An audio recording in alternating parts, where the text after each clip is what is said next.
Nel 2025 il TAR del Friuli Venezia Giulia è riuscito a garantire un funzionamento degli uffici costante, mantenendo livelli elevati di produttività, pur con il 50% del personale previsto dalla dotazione organica, con 6 dipendenti su 12 previsti.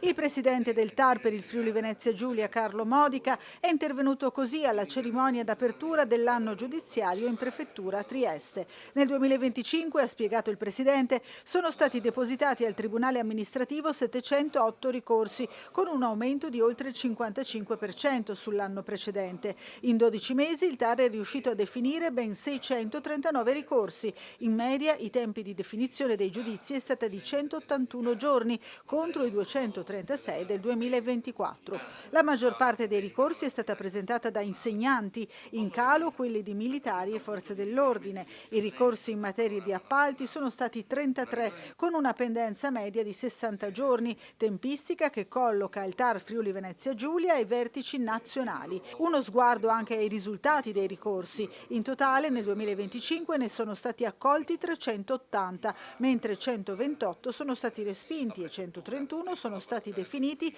con pronunce di improcedibilità.